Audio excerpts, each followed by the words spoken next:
आप सबको जय मसीह की। परमेश्वर का धन्यवाद और सुंदर समय के लिए। आज हम लोग रुपए का लोभ सब प्रकार की बुराइयों की जड़ है, इस विषय को इस वीडियो के द्वारा देखने और समझने का प्रयास करेंगे। प्रेरित पौलुस जो है तीमुथियुस को बताता है कि रुपए का लोभ यानी रुपए का लालच सब प्रकार की बुराइयों की जड़ है। परमेश्वर का वचन जो है बाइबल हमें रुपए के विषय में हमें क्या समझाना और सिखाना चाहता है। और रुपए का लोभ, जब हम लोभ के बारे में बात करते हैं यानी लालच, और बचपन से हमें सिखाया जाता है, बताया गया है कि लालच जो है वो एक बुरी बला है। और पहला तीमुथियुस उसका 6 अध्याय 9 और 10 वचन से हम लोग इस विषय को देखने और समझने का प्रयास करेंगे। यहाँ पर बताया गया है झूठी शिक्षा और धन का लोभ, धन का लालच। पर जो धनी होना चाहते हैं वे ऐसी परीक्षा और फंदे और बहुतेरे व्यर्थ और हानिकारक लालसाओं में फंसते हैं जो मनुष्य को बिगाड़ देती है और विनाश के समुद्र में डुबा देती है। क्योंकि रुपए का लोभ सब प्रकार की बुराइयों की जड़ है, जिसे प्राप्त करने का प्रयत्न करते हुए कितनों ने विश्वास से भटक कर अपने आप को नाना प्रकार के दुखों से छलनी बना लिया है। परमेश्वर चाहता है कि हमारे अंदर हम धन कमा सकते हैं, हम पैसा कमा सकते हैं, लेकिन गलत काम करके नहीं, लालच के साथ नहीं। गलत तरीके से कमाया हुआ जो धन है वो परमेश्वर की ओर से नहीं। परमेश्वर का वचन हमें सिखाता है मत्ती उसका 6 अध्याय 24 वचन में, तुम परमेश्वर और धन, धन का अर्थ है मेमन, मेमन का अर्थ है कि जो धन का देवता है, धन का ईश्वर है, जिसको कुबेर भी कहा जाता है, तुम परमेश्वर और धन के जो देवता है उन दोनों की सेवा नहीं कर सकते। या तो हम परमेश्वर की सेवा कर सकते हैं या हम लोग धन की सेवा कर सकते हैं। दोनों की सेवा, परमेश्वर का वचन हमें साफ बताता है कि कोई भी व्यक्ति दो स्वामियों की सेवा नहीं कर सकता। और यहाँ पर हम लोग धनी के बारे में इस बात को देखते हैं। पर जो धनी होना चाहता है, बहुत सारे ऐसे लोग हैं जो जल्दी से धनवान बनना चाहते हैं, चाहे वो अपना नौकरी कर रहे हैं, चाहे वो अपना कोई बिजनेस या अपना कारोबार कर रहे हैं। वो उसमें मेहनत तो करते हैं, लेकिन वो मेहनत करके नहीं, ईमानदारी से नहीं, लेकिन वो बहुत जल्दी जल्दी से शॉर्टकट लेकर वो धनवान बनना चाहते हैं।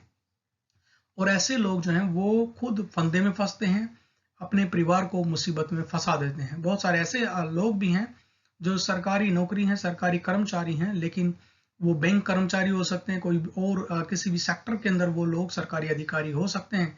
और वो लोग कई बार गलत तरीके से रिश्वत लेते हुए वो धनवान, रिश्वत लेकर वो धनवान बनना चाहते हैं। और बहुत बार वो लोग फंस भी जाते हैं, केस के अंदर फंसते हैं, और उनकी जो रेपुटेशन है, उनकी जो जो उनकी इज्जत है वो इज्जत चली जाती है, उनका नाम बदनाम होता है। और वो बाद में उनको सरकार कई बार अपनी सेवा से बर्खास्त भी कर देती है, उनको अपनी नौकरी से भी हाथ धोना पड़ता है। और कई ऐसे कारोबारी भी हैं जो जल्दी से वो मिलावट करके किसी भी तरीके से धनवान होना चाहते हैं।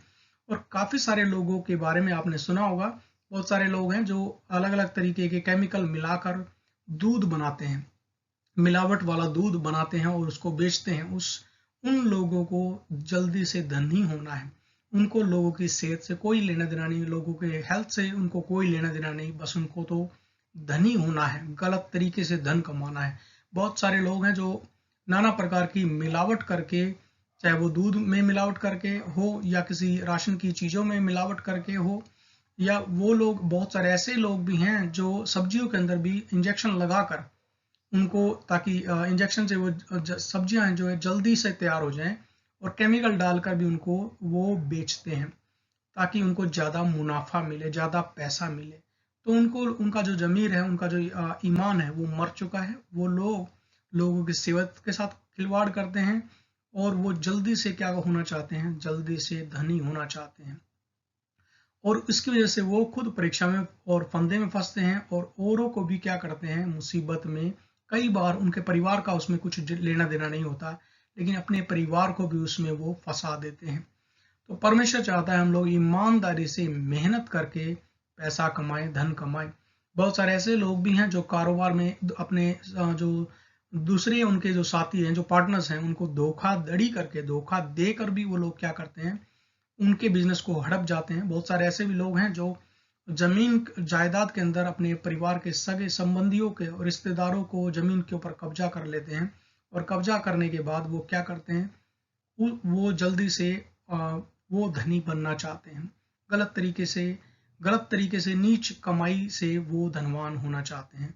तो मसीह जो लोग हैं, विश्वासी जो लोग हैं, वो ईमानदारी से धन कमा सकते हैं। ईमानदारी से अपना कारोबार करके उसमें पैसा कमाने में बाइबल कोई प्रॉब्लम नहीं है।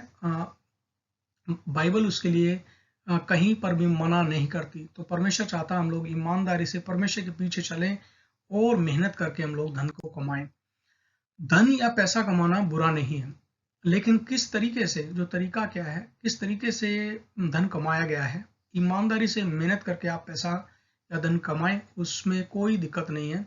और कैसे इस्तेमाल किया जा रहा है, बहुत सारे लोग हैं जो गलत कामों में पैसे को, उस धन को इस्तेमाल करते हैं। किसी को झूठी केस में फंसा देते हैं। कई बार जो एक व्यक्ति जो इनोसेंट है, जो व्यक्ति जिसका उस प्रॉब्लम से लेना देना नहीं है, उस केस से कोई लेना देना नहीं, उसको वो जेल में भी उसको सजा भी करा देते हैं। रिश्वत देकर वो पुलिस में झूठा केस बनाते हैं और जज को रिश्वत देकर उसके ऊपर उसको झूठे मुकदमा उसके ऊपर चलाकर उसको उसके जीवन को और बुरा करने के लिए वो लोग झूठी गवाही देते हैं और उसको जेल में सजा भी करा देते हैं। तो परमेश्वर चाहता है हम लोग क्या करें, भले कामों में धन को लगाएं। पहला तीमुथियुस का 6वां अध्याय, और संतोष सहित भक्ति बड़ी कमाई है। परमेश्वर चाहता है जो भी हम लोग मेहनत कर रहे हैं, मेहनत से जो भी हमने कमाया है, शॉर्टकट तरीके से नहीं, गलत तरीके से नहीं, उसमें हम संतुष्ट रहें। क्योंकि ना हम जगत में कुछ लाए हैं और ना कुछ ले जा सकते हैं। इस जगत में हम लोग खाली हाथ आए थे और हम लोग इस जगत से खाली हाथ